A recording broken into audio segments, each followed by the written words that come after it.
Hi, my name is Dakota Park, and this is a review of Charles Olson's manuscript, The Projective Verse, for Dr. Ryan Cox's English 376 class at Yale College.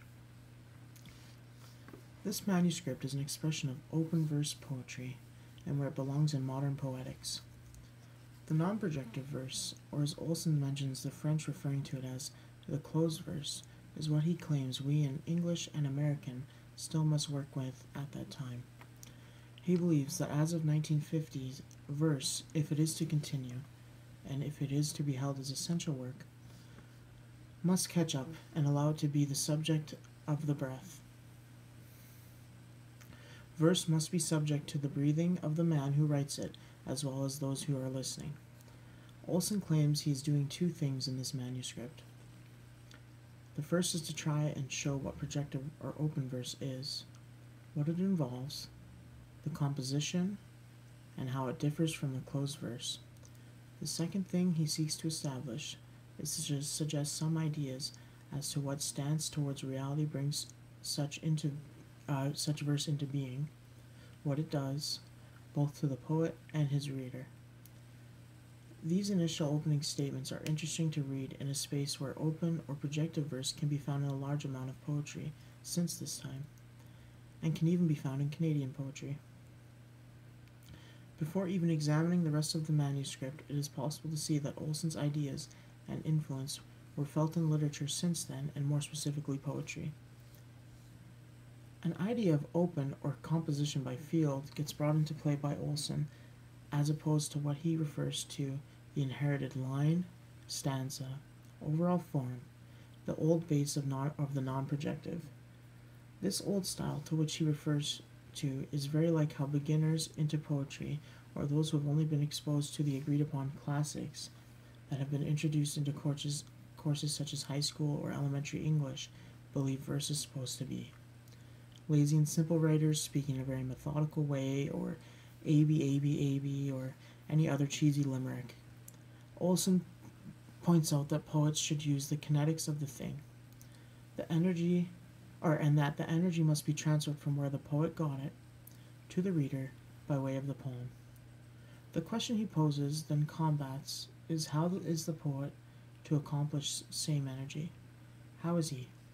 What is the process by which a poet gets in, at all points, energy, at least the equivalent of energy which propelled him in the first place, yet an energy which is peculiar to verse alone, and which will be, obviously, also different from the energy which the reader, because he is the third term, will take away. This is a problem any poet is faced with via the departure from the closed verse in the field of composition or projective verse. The poet is exposed and must not use the crutch of rhyme, stanza, and meter to produce content. Using breath, each push will be felt instant by instant. When using open verse, a poet is no longer to be guided by the metronome. Olson believes that the principle in which a projective poem can come into being is that form is never more than an extension of content, which is what Creeley said, and Olson believes makes total sense to him. I believe he's referring to the notion that a poem can be written using a set of guidelines in a predetermined form and be considered good poetry simply because it fits in the form that was provided. The sense of form means that regardless of breath and emotion, the poem can exist through arbitrary distinctions. The process Olson describes while referencing Edward Dahlberg is: one perception must immediately and directly be led to a further perception. The poem must keep moving, keep in speed, the nerves, the speed, the perceptions, theirs, the acts, the split. He says use the proofs at all points. Using breath, I am able to read something like that with a sense of urgency in which context is provided, a type of verse in which the process of writing can be turned into verse itself. Using projective verse, he states that the poet can register both acquisitions of the ear and the pressure of his breath.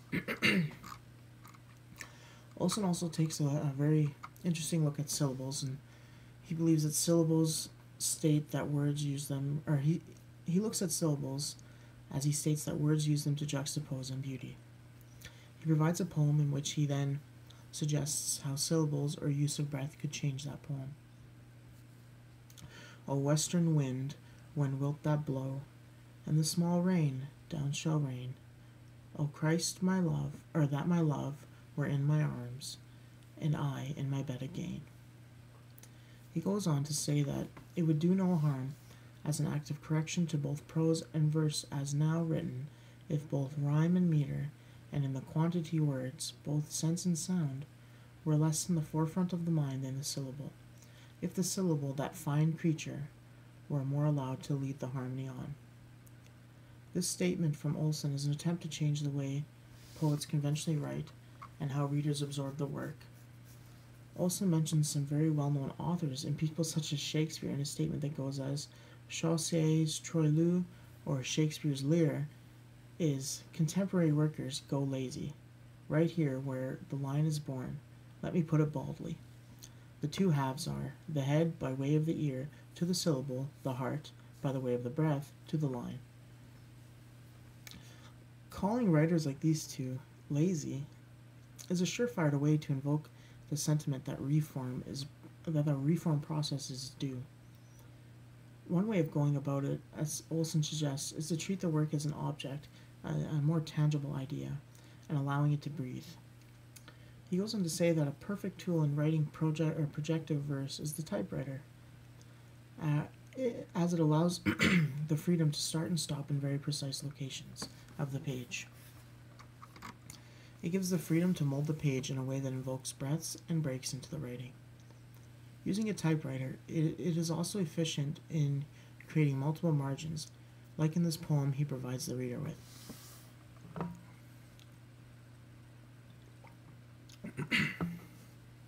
Said he, to dream takes no effort.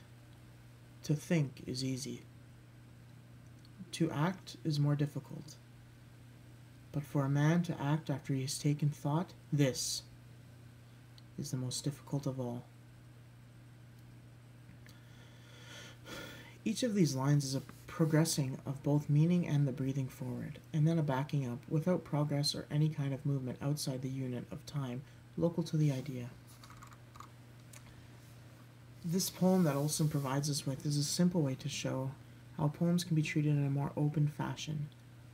Olson begins to close off his manuscript, suggesting that the idea or formulation he calls objectism is, and it is as he describes. Objectism is the getting rid of the lyrical interference of the individual as ego of the subject and his soul. This is a way to put the writer and the reader together on the page, bound by more than just form or conventional methods.